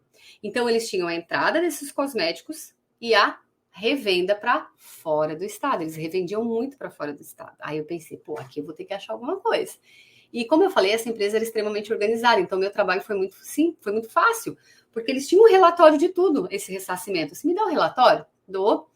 O relatório, e não escondiam nada, isso é muito legal também. Tudo que pedia, eles apresentavam, porque realmente eles queriam esse trabalho. Então, gente, olha só, eles tinham ali a nota fiscal de saída, o número da nota, e tinham a nota da entrada que alimentou aquela saída. Então, eles tinham um DEPARAN. E aí eu conseguia, pelo relatório, buscar o número, abrir o DANF, olhar, né? Abrir não o DANF, o detalhado lá, olhar essas notas fiscais. E aí eu fui vendo até, estava tudo certo, porque daí o crédito, como é ressarcimento, é saída para outro estado, entrava do fornecedor com destaque de ICMS e eles também tinham o ST pago na entrada. Então, eles tinham direito ao crédito, tanto do normal quanto do ST, na proporção do que eles vendiam. Eu fui ver, estava tudo certo, calculando certo. Daí, chegou um determinado momento que eu peguei um erro. Aí eu disse, opa, peraí, tem coisa errada aqui? O que será que é? Olha o que aconteceu numa faixa de tempo ali. Não, ele estava certo. Do nada, deu alguma atualização, fizeram no sistema, porque ninguém explicou até hoje, dali para frente ficou errado. Não era tanto tempo assim, mas estava até na atualidade errado. O que o sistema fazia? Ele multiplicava, o valor estava certo, mas ele multiplicava como que só vendesse uma unidade. Então, tinham vendas de 10 produtos, venda de um só, claro, venda de 5, venda de 100 produtos. E aí eu fui vendo, fizemos o levantamento, apontei, não fiz o levantamento, apontei o erro, fui no sistema, né? Como eu tinha acesso ao sistema deles, conversei, mostrei, disse, pois é, Tati, tá errado mesmo. O que a gente fez? Pegou esse relatório, jogamos para uma planilha do Excel, ele arrumou o sistema, fiz uma outra auditoria, uma revisão, uma outra revisão para ver se estava ok, né? Não achamos mais nenhum erro, jogamos também para essa planilha, corrigimos, deu em torno de 430 mil reais de recuperação de erro. Então, outra coisa, aqui foi um erro que eu cometi. Tinha o percentual no contrato, então fechou, de levantamento de crédito, só que eu não fiz uma provisão, não sei se é essa palavra, do futuro. Porque o pessoal faz muito isso. Olha, se eu achar alguma coisa, é tantos por cento e mais o valor X pela economia que tu vai ter do erro que eu achei. Né? Então, eles deixaram de pagar, não é a palavra? Deixaram de pagar, né? Porque recuperação de crédito, mais ICMS, porque eu achei esse erro. Só que isso é mais difícil de mensurar, daí tem que ter um feeling, né, maior aqui. Então, gente, assim, não precisou pedir para o Estado, porque foi erro de escrituração fiscal, então tivemos só que fazer o levantamento, nós tínhamos esses 2 relatórios perfeitos, juntamos ele, fizemos um produto a produto diferenças, chegou no 400 e poucos mil reais, crédito extemporâneo. O que aconteceu? Passou um tempo, entrou em contato comigo uma pessoa da empresa dizendo, me passaram aqui o teu contato, que tu saberia me explicar. O contador da empresa mudou e o cara do sistema mudou. Os 2 mudaram. E aí a pessoa que entrou foi dar uma olhada no passado e viu isso aqui. Porque, na minha opinião, todo contador, quando entra novo numa empresa, tem que dar uma olhadinha no passado. Dá uma olhada que você pode achar. Não estou falando no primeiro dia. Você acostuma com a empresa e depois começa a dar aquela olhada, né? Olhou esse 400 e poucos mil reais lá de crédito extemporâneo. Tati, eu não estou achando. O que é isso? Daí eu expliquei para ele, onde está aí o documento, eu não sei, mas tem tudo um laudo. A gente levantou todos os dados, tem tudo aí controladinho. Então, ok. Não foi a fazenda. Foi um outro profissional. Mas e se fosse a fazenda? Ou se eu não soubesse explicar para ele, se ele também não me achasse? Coitado, um dia a fazenda ia chegar ali e ele não ia saber, porque na época não era ele que fazia. Daí ele vai dizer assim, não sei, não era eu que fazia, não tô nem aí. Não, a gente sabe que não é assim que funciona, né? Ele ia ter que saber explicar. Então é bom você deixar isso documentado, tá, gente? Aqui já falei um pouquinho, né? A gente tá falando, na verdade, nas aulas de DRCST, eu só quero colocar 2 exemplos que a gente pegou. Na verdade, vários, né? Mas aqui eu levantei, só coloquei 2 da mesma empresa. Então, gente, assim, em relação ao ST, quando vende para o consumidor final, se a base de cálculo ST é maior que o preço de venda, isso gera para ti um crédito. Se a base de cálculo ST é menor que o preço de venda, isso gera um débito. E isso é feito produto a produto. E aí tu tem um saldo final. Se for devedor, paga. Se for credor, acredita, né? E é aqui que eu falei que é o risco, né? Que o pessoal não quer pagar o complemento e o Estado está cobrando. Então, tome muito cuidado com isso. Os estados tiveram que acatar a decisão, então a restituição ela é desde 5 de abril de 2017, mas já está perdendo meses, porque já está passando 5 anos, né? Então, quem é que tem direito a essa restituição e essa obrigação da complementação? Esse cara de laranja é o substituto tributário. E nós temos 3 substituídos aqui. Então, quando ele vende para esse primeiro, ele tributa o ICMS normal e o ST. Quando esse cara vende para esse aqui, ele já não tributa mais nada, porque já foi tudo retido e assim sucessivamente, se for tudo dentro do mesmo estado. Porque quem vende para fora busca ressarcimento. Quem tem direito à restituição e obrigação da complementação é o da última etapa, é quem vende ao consumidor final dentro do estado. Ele tem que fazer esse confronto, se o teu estado não implantou o ROT, né? Então, esse cara aqui, ele é obrigado à complementação ou ele tem o direito à restituição. Deixa eu só dar um exemplo para você entender a lógica. O cálculo não é bem assim, porque é média ponderada, mas só para te entender a lógica da restituição e complementação. Supondo o valor da compra de R$100, o valor do ICMS de 12. Supondo uma base ST de 120. Alíquota interna de 17, alíquota interestadual de 12, e vamos supor que veio o ST de R$ 8,40. Sei lá se foi promoção, a empresa decidiu revender esse produto pelo mesmo R$100. Aplicou 17%. Aliás, é ST, né? Ela vende pelo mesmo 100, não tributa porque já foi tudo retido anteriormente. O que é o confronto para te ver? Você vai pegar a base ST e confrontar com o valor da venda ao consumidor. Mas vamos supor que não fosse ST, só para te entender a lógica. Eu vendi por 100. Se não fosse ST, eu destacaria 17%, daria R$17. O 12 aqui da nota é crédito. Então, eu pagaria 5 de ICMS, só que eu paguei 8,40. O fato presumido que não se realizou foi de R$3,40. Né? Então, eu tenho crédito aqui. Agora, vamos supor o contrário. Eu comprei por 100 e vendi por 150, mas eu confronto é aqui, ó. Tá? Não é a compra. Eu comprei por 120 de base ST e vendi por 150. Porque no primeiro exemplo, ó, a base é 120 e eu vendi por 100. É óbvio que eu vou ter crédito, que eu já vi aqui. No segundo, eu vendi por mais, então já é óbvio que eu vou ter débito. Se não fosse ST, eu pegaria os 150 vezes 17% e daria 25,50. Descontando 12, deu 13,50. Fato presumido 8,40, mas deveria ser 13,50. Então, eu tenho que complementar R$5,10. Complemento é débito, é pagamento da diferença. Como eu falei, o cálculo é média ponderada. Isso aqui é só para você entender por que o STF trouxe essa decisão, né? Que o cliente tem esse direito. Então, a restituição, confrontando a base da ST com o preço de venda, quando a base ST é maior, ela começou em 5 de abril de 2017, a partir desta data que você tem restituição. Até 31 de dezembro de 2018, é só restituição. Depois desse prazo, você tem que olhar no seu estado, tá? Qual é o prazo de complementação. A maioria é janeiro de 2019, mas é bom você sempre confrontar. Você já perdeu aqui alguns meses. A hora que você está vendo essa aula, abril de 2017, maio já foi, já deu 5 anos. Então, alguns meses já vem sendo perdido. Então, isso aqui é uma corrida contra o tempo, né?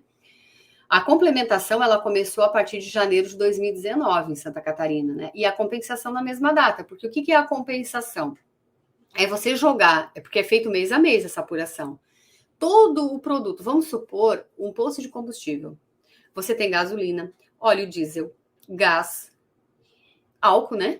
E tem os produtos lá da conveniência, refrigerante, cerveja, água. Tem produtos que não é mais ST agora, mas era no passado, porque tu tem que olhar o mês lá atrás, né? Então, tu vai ter, por exemplo, vamos supor lá atrás, tá? A gasolina dava a restituir, porque a base ST era menor, era o contrário, né? A base ST era maior que o preço de venda, então tu tinha um crédito pela gasolina. Mas a cerveja, todo mundo sabe que na conveniência é muito mais caro. Daria a complementar. Então você faz esse confronto, o que dá crédito com o que dá débito, e tem o saldo final, né? Se for devedor, paga, se for credor, acredita. E olha o case, tem vários, tá, gente? Esse aqui tem bastante coisa, mas eu peguei só um exemplo do posto de combustível. Depende muito da região. Hoje da complementação, com certeza, até o Estado agora suspendeu a complementação enquanto tiver, como é que é a palavra? Congelada a base da ST. Quando tiver congelada, suspendeu a complementação. Mas no caso do posto de combustível, dependia muito da região, tá? Depende da região, mas pode ter que complementar. Então, a rede de postos, que eu coloquei aqui como case, recuperou mais de 1,5 milhão, de 5 de abril até 31 de dezembro de 2018, só nesse intervalo de tempo. Faz a conta aí, bota aí 18% em média. Quanto é que dá? Claro que muitas vezes você divide, né? Porque às vezes tem um que consegue trabalho, te indica, tem uma divisão aí. Mas aí os demais segmentos começaram a se animar, né? Pessoal que vende pneumáticos, farmácias. Então, olha só esse mesmo posto. Ó. No mês 6 de 2020, ele tinha um crédito total levantado só desse mês na DRCST, que é de restituição, de 148.275,76. E o débito dos produtos daria só 1.973. Então, ele teve um saldo credor de 146 mil nesse mês. É bastante coisa. Agora, olha aqui dezembro, o mesmo posto, do mesmo ano, só que dezembro. O crédito era de 9.266 e o débito de 25.910, porque oscilou os preços do combustível, subiu, né? O saldo devedor de 16 mil. Então, depende do estado. Esse mês tu tem crédito, vai poder usar. Esse mês tem débito, paga. Tem estados que aceita você usar esse crédito para compensar esse débito. Como Santa Catarina hoje está aceitando, na época não aceitava. Tu tem que olhar a regra, né? A regra para poder apropriar. Eu só mostrei 2 exemplos, tá, gente? Mas tem vários casos de sucesso quando a gente fala de substituição tributária, principalmente do passado. Porque como os preços aumentaram muito, é gritante o que aumentou de preço, então provavelmente hoje está dando complementação ou créditos baixos. Tem empresas que a gente faz, na verdade, a gente faz uma simulação antes, né? Simula aí para ter uma ideia. Porque tem casos que daria a pagar, e aí se você cobra, vamos supor que você diga assim, ó, eu cobro 18% do valor do crédito que eu levantei. Aí o cliente fecha contigo, faz o contrato. E dá um trabalhão medonho, porque a empresa é grande, é desorganizada, tem muito de erro de escrita fiscal, tu tem que mandar eles arrumar a escrita, porque assim não dá. Tem muita coisa que pode acontecer no dia a dia. Quando tu termina esse trabalhão todo, dá saldo devedor. E aí você não colocou que se desse saldo devedor, você cobraria um valor X. Só que não deu saldo credor, como é que tu vai cobrar dele agora? Então você tem que tomar este cuidado. Quando é crédito, a gente sempre trabalha com percentual. E às vezes dá um trabalhão e ganha menos também. Porque nem sempre é tão bom quanto esse caso desse posto. Então é uma coisa que a gente tem que estar preparada, né? Para frustração. Mas é um nicho legal, tá? Um nicho, no caso da ST, é o que o pessoal vem buscando bastante crédito. E você pode ter 27 estados para você trabalhar. Eu só fiquei com Santa Catarina. Mas tem 27, gente. 27, vocês já imaginaram? Ah, mas Tati, cada estado é uma forma. Sim, mas é uma oportunidade. Né? Tem que estudar, claro. Mas tu sabe a lógica. Tu entendeu a lógica, tu vai lá e estuda. Como que é a recuperação naquele estado? Ah, Santa Catarina tem DRCST. Rio Grande do Sul tem o ajuste. Será que eu vou conseguir fazer o ajuste? Ah, eu tenho sistema. Né? Você acaba tendo que contratar sistema. Sozinho não vai conseguir, tá? Nesse caso aqui, gente, ó, sozinho na mão, esquece. Impossível, tá? Bem difícil. Regime optativo de tributação é o quê? O ROT, né? ROT, regime optativo de tributação, não é o que você pensou, não. O que é o ROT? É tipo, eu não te incomodo, eu, contribuinte, não incomodo o Estado e o Estado não me incomoda. Sabe esse esquema aqui da restituição e da complementação? Santa Catarina não implantou o ROT. Na maioria dos estados não implantaram o ROT.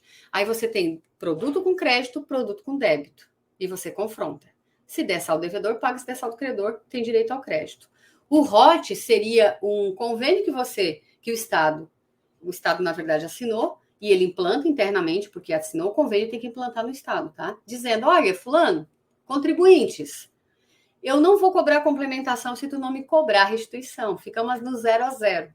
Então, Amazonas, Mato Grosso do Sul, Paraíba, né? PB Paraíba, Paraná, Pernambuco, Rio Grande do Norte, Rio Grande do Sul e São Paulo assinaram o ROT. Santa Catarina assinou e já saiu do ROT, então nunca implantou internamente, então nunca fez parte disso. Então, além de estar assinado o convênio, tu tem que olhar se ele implantou internamente. Né? Eu acho que esse Rio Grande do Sul, se não me falha a memória, está na época da opção para o ano que vem, que tem isso também, todo ano opta, tu tem que ficar sempre de olho. Por quê? Por que o ROT não é que faz sentido? Para mim é dinheiro deixado na mesa, tá? O ROT, muitas empresas solicitam quando o Estado implanta, porque é extremamente complicado fazer esse levantamento, não é fácil. E o Rio Grande do Sul é um dos que é mais complicados por causa do ajuste. Ó, Rio Grande do Sul implantou o ajuste, Santa Catarina é o DRCST, Paraná é a DRCST, São Paulo é a CAT 42, né? Cada um tem um nome. Então, cada um tem um jeito de fazer esse levantamento, tá? Eu sempre coloco aqui, né, gente, olhar se vale a pena, porque tem bastante empresa deixando dinheiro na mesa. E se o Estado, por exemplo, Rio Grande do Sul tem o ROT, e aí você pega uma empresa que optou pelo ROT no passado, não tem o que fazer. Você pode fazer um levantamento para dizer para ele, olha, não pede o ROT para o ano que vem, que vai dar valores a levantar. E pode ser que o cenário mude, a economia muda, sei lá, os preços aumentam um monte e não deem valor a recuperar, né? É um risco tremendo. Bom, deixa eu ver, eu acho que a gente já está na finaleira. Não, ainda tem algumas coisas, mas já estamos na finaleira, tá, gente? Nossa, 9h30. É que eu vou me empolgando, vou falando. Mas vamos lá, o crédito presumido ou crédito otorgado é a mesma coisa. Tem estados que usam o termo otorgado, como é Rio Grande do Sul, e estados que usam o termo crédito presumido. Isso é sempre benefício fiscal, tá? É uma oportunidade que você tem, que quando você está olhando uma empresa, você tem que saber os benefícios daquele estado ou procurar para sugerir também. Você está fazendo uma revisão. Olha, aqui vai ter um crédito, aqui tu pode optar pelo crédito presumido que pode reduzir o futuro. Não dá para olhar o passado, não dá para buscar um crédito do passado, mas tu pode reduzir a tributação daquela empresa para o futuro dentro das regras da legislação. É outra cláusula que você tem que colocar no contrato, né? Então, são créditos aproveitados de forma presumida, você tem que olhar na regra quais são as condições, se aquela empresa realmente pode, se ela tem condições de atender todas as condições daquele benefício, porque depende um monte de coisa. Tem benefício que o cálculo do crédito presumido é pela saída, tem uns que é sobre a base, outros é sobre o valor do ICMS. Então, tem várias regras que têm que ser observadas e ao solicitar algum tipo de regime especial, ou se não é com regime, não precisa ter regime, tem alguns que não precisam, tem que olhar, sempre se vai atender às condições, tá? Isso é extremamente importante. E também nós temos dois tipos de créditos presumidos. O crédito presumido, que é utilizado em substituição aos créditos efetivos, daí você abre mão dos créditos da entrada e usa só o presumido. E aí aqui tem que ver se vale a pena. Isso aqui é uma simulação. Você tem que simular o passado, fazer uma projeção para o futuro para ver se vale a pena optar. Olha que loucura que é. Crédito presumido em substituição a créditos efetivos, você abre mão do crédito para usar o presumido. E nem sempre é vantagem. Nem sempre. Eu fiz um artigo dentro de um livro, foi um livro escrito por 15 profissionais, e um dos artigos era meu. E eu coloquei esse assunto. Será que todo crédito presumido realmente é um benefício fiscal? E eu fiz uma simulação de uma transportadora que não era. Eu simulei os valores, né, gente? Isso que eu tô falando. Eu peguei uma transportadora, coloquei os valores e provei que para aquele caso, para aquela empresa, não valia a pena. Porque ela abriu mão de um crédito para usar o 20% de crédito presumido e estava pagando mais ICMS. Então, é isso que você tem que simular. E quando eu digo, tu olha o passado, mas se você faz uma projeção para o futuro, é porque imagine você olhando o ano passado e você diz assim, não vale a pena. Mas tu tem que olhar a média de faturamento que essa empresa quer ter, porque tu está calculando para o futuro. Olha, será que o ano que vem vale a pena optar pelo crédito presumido? Olha, a minha média de projeção é tantos por cento, então vamos calcular para ver se vale a pena. Eu peguei um caso recentemente, eu não cheguei a pegar porque eu disse, olha, não vale nem a pena, não tem nada previsto em regulamento para resolver o teu caso. A empresa optou pelo crédito presumido do e-commerce, que é só venda para fora do estado, né? Que para pessoa física, para não contribuintes, que pode ser utilizado. E 3 meses depois, ele viu que ele estava pagando mais imposto do que ele pagava antes, porque não valia a pena o crédito presumido. Só que o problema é que esse benefício você tem que ficar no mínimo 12 meses a partir do momento da opção. Ele disse, Tati, e agora o que é que eu faço? Cara, espera 12 meses, vai pagar mais imposto 12 meses. Meu Deus, então, a sugestão que ele me trouxe, olha só, que ele queria fazer.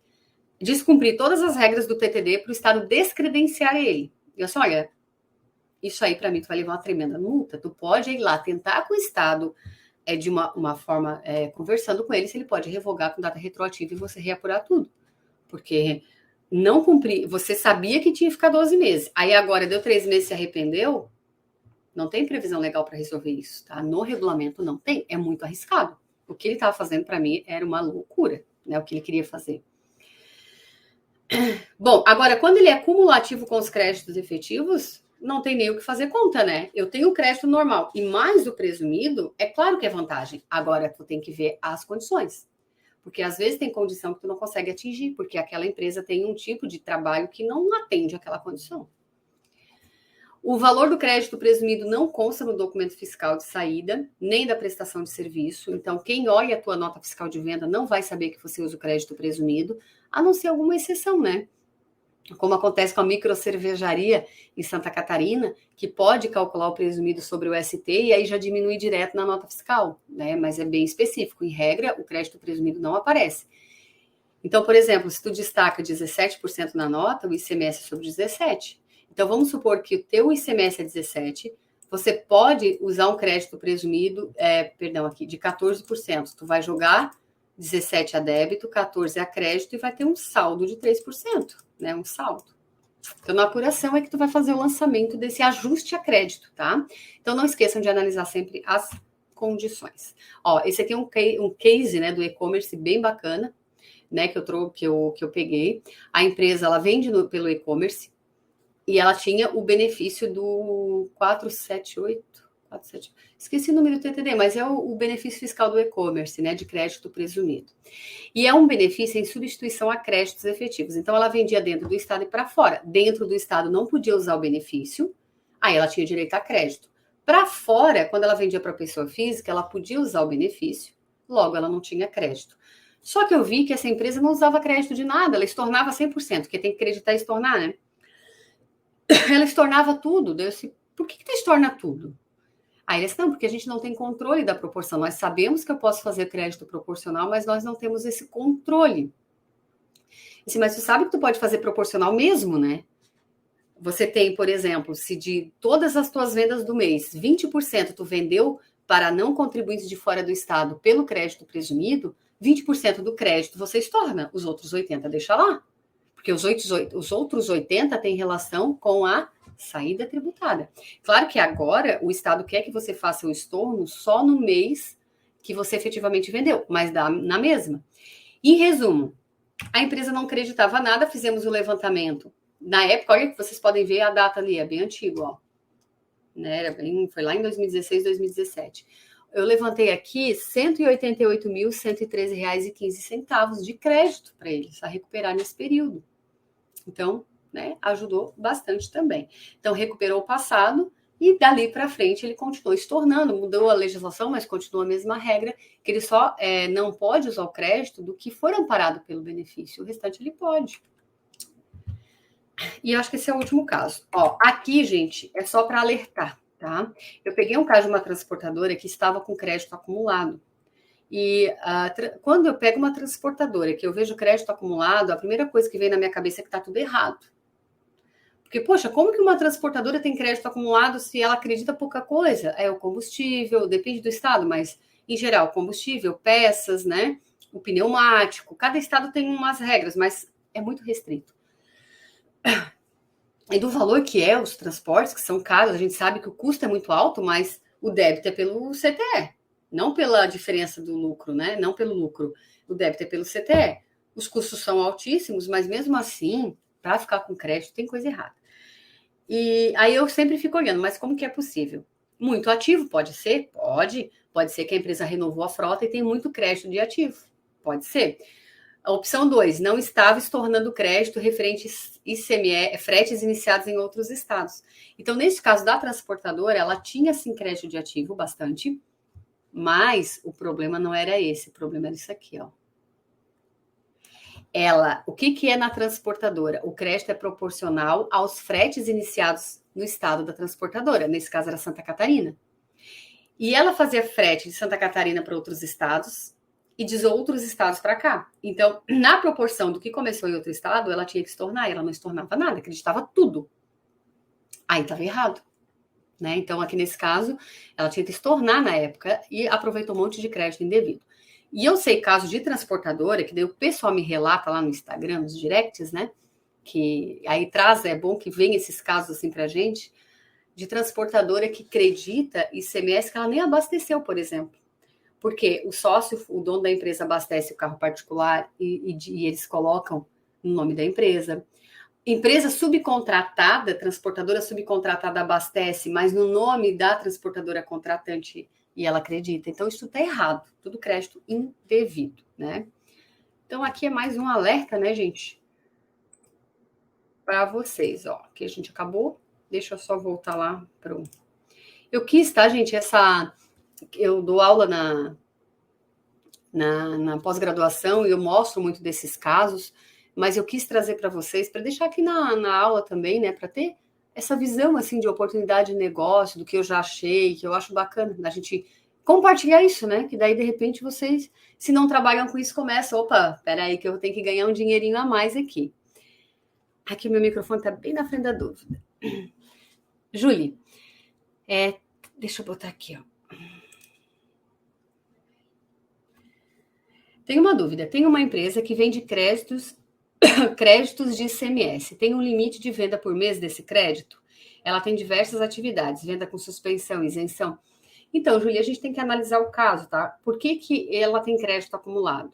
Quando o crédito é acumulado porque ela exporta, tem um limite. Eu acho que eu entendi o teu caso, mas tem um limite de transferência, que é na proporção do que ela exporta. Quando é isento, também é na proporção do que a saída é isenta, com manutenção de crédito, né? Então, tem um limite.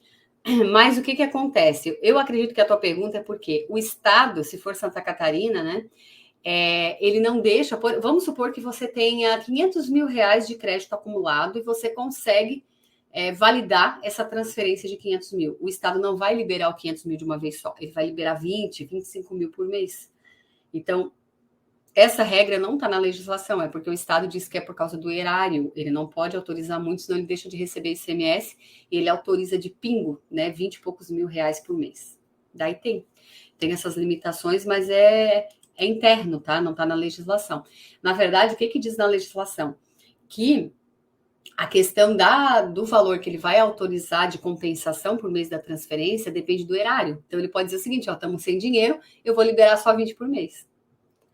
É uma loja agropecuária, lucro real aqui de Santa Catarina. É porque é saída isenta, né, Júlia?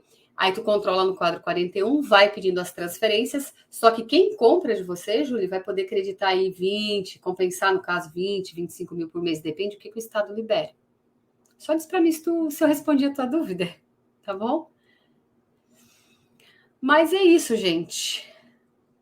Eu espero ter ajudado vocês aí, né, para dar aí umas dicas, né, do que a gente pode achar aí de oportunidade de negócio, sempre olhar com um olhar crítico, assim, né, às vezes na correria, quem está muito no operacional, no fechamento, não dá tempo. De repente, uma visão de fora, né, às vezes o escritório, ele pode fazer essas parcerias com outros profissionais para olhar isso. Na época que eu trabalhava com revisão, fechou? Tá, na época que eu trabalhava com revisão, bem lá no comecinho, bem no início, depois a gente vai tendo mais, né, experiência e vai mudando a forma de negociar. Eu cobrava um valor baixo por hora. Como é que é? Não é simular, não gosto dessa palavra. Eu verificava, projetava mais ou menos a quantidade de horas que eu ia levar, cobrava o valor, mas geralmente era valor, assim, que me mantinha. Não era para ficar rica, ia me mantendo. E aí eu ficava muito focada na recuperação de crédito, por isso que eu estava sempre com o olho assim, na recuperação de crédito, em achar negócios, sugestões e cobrar por isso. De repente, para quem quer começar a fazer assim, com um valor um pouquinho mais baixo, para ir te mantendo e o que aparecer é lucro, digamos assim, né? É uma dica, mas quem já está no mercado há mais tempo não faz isso não, tá? Já começa cobrando bem. Certo, gente? Feriado, nós aqui dando aula, né? Eu dando aula, vocês assistindo. Espero que eu tenha contribuído e ajudado bastante aí vocês. Nos vemos na terça que vem, tá? Então, é isso. Como eu venho prometendo, né? Nas aulas de Santa Catarina falta uma aula mais teórica de DRCST. Depois, logo no começo de dezembro, a Marina vem dar umas dicas e vai ajudar muito essa questão da recuperação de crédito. Eu já estou falando com o Patrick, que é do Paraná, para ele fazer algumas aulas da ADRCST lá do Paraná também, porque são aulas importantes para ajudar vocês a recuperar crédito. Ou, não, Tati, meu escritório não quer isso, mas você saber o que é o profissional que está oferecendo o trabalho, está dizendo para ti, né? Porque a gente sabe que tem profissional que vai lá, explica certinho, tem profissional que é mais ou menos. Então, para você pelo menos entender como é que funciona. Certo, gente? Então, era isso. Não temos mais dúvidas. Muito obrigada aí pela participação de vocês. E a gente vê semana que vem. Tchau, gente. Obrigada. Até mais. Uma boa semana.